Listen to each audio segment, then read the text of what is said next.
Believe it or not, there's a lot of things a driver can do to protect himself or help himself before a crash ever happens. And one of those, Dr. Trammell likes to describe this, have a driver get in this seat in the car and just kick his legs and arms around. And everything he comes in contact with that's sharp, to pad it and make it not sharp. Probably the majority of injuries we see are minor cuts and scrapes and puncture wounds from things in the car that get you during the crash itself. Another thing you can do is to make sure that your seat and the Hans device and the head surround all work together. You don't want to be coming up out of the car, say in a rear impact crash, and have the Hans device get hung up, because that puts a terrible strain on your neck and puts your neck at jeopardy of having a fracture or a bad neck injury. So you want that all to slide easily, so there can't be any depressions or places for the Hans to catch. The seat belts have to fit right.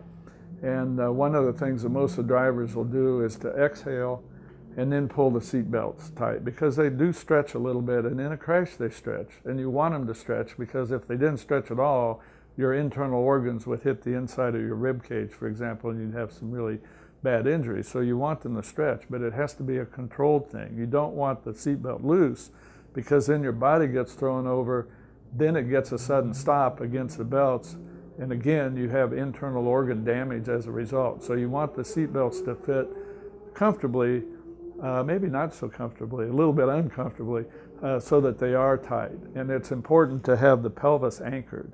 These are simple things that you just tidy up and have sort of like housekeeping inside the car before you ever go out, and they go a long way into lessen the likelihood of having any kind of injury. The helmet situation is really very interesting. There's no such thing as a concussion-proof helmet, and there are crashes beyond which a helmet can't be of any value, but you have to have a helmet, obviously. Felipe Massa, when he hit the spring here, had he not had the latest and best helmet, that probably would have been a fatal injury. So it is important that the helmet fits properly. You can't just do small, medium, and large. You don't want to be able to turn the helmet, hold your head straight and turn the helmet back and forth. You want your head and helmet to go in the exact same direction. And it does need to be comfortable, especially in long races, hot races. You don't want something that's going to make you feel uncomfortable and lose your concentration during driving. So there needs to be comfort, it needs to be firm fitted, and it needs to be almost custom fitted for you. And there are ways to do that. The helmet companies all know how to manipulate the inside of the helmet so that it does fit right and is comfortable. We have a helmet standard in motorsports now for kids under 17, and there are two models. There's from 6 to 11 and 12 to 17. That can vary somewhat, but the major helmet companies now make a real kid's helmet or youth helmet. Before, they just took adult helmets and downsized them. Or you'd get a helmet that was a little big so you grow into it. That is not the thing to do. You have to get the kids' helmets, because kids' heads and necks are totally different than adults.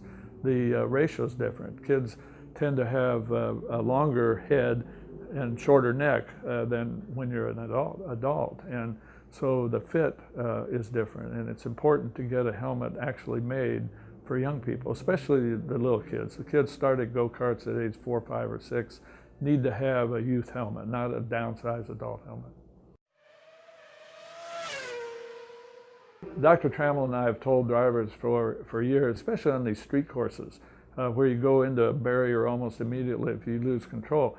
If you see that you're going to crash the barrier, don't try to save the car if it's not savable. Put your hands under your seat belts, because you wouldn't believe how many hand injuries we've seen because of trying to hold on to the wheel and escape the crash. And as soon as you go into the barrier, it jerks the wheel, and we get fractures of the thumb and other parts of the hand and wrist because of the driver trying to save the car or just hanging on, I guess maybe hanging on for dear life. But it's much better to take your hands off the wheel and put them under the seat belt, push your head back into the headrest, and ride the crash out, you're going to be a lot better off. The best thing is to stay in the car. Probably the worst thing, unless the car's on fire and you have the wherewithal to get out of the car. But if you've crashed, you're a little bit dazed, but you're aware of what the situation is, you're much better off staying in the car with your seatbelts on, because you can get hit by another car. And if you're climbing out of the car and then get hit, or if you just get beside the car and you're running across the track and get hit, very likely you're going to get killed. So it's much better, you're much safer to stay in the car until we arrive. All the safety teams are aware of concussions that can occur, and initially you hardly know that anybody's had a concussion, and the symptoms may not come until later. We had an episode with Adrian Fernandez, got out of the car, looked at the car, talked to us, talked to his pit crew, and was getting the backup car ready, and then all of a sudden he realized he just didn't feel right. He came to our medical unit, we tested him, and he'd had a concussion. And so it may not be readily apparent at first, so you don't want to just go jump into another car and go. You want to wait at least a few minutes to an hour and make sure that you have all your wits about you, you feel normal, you don't have a headache.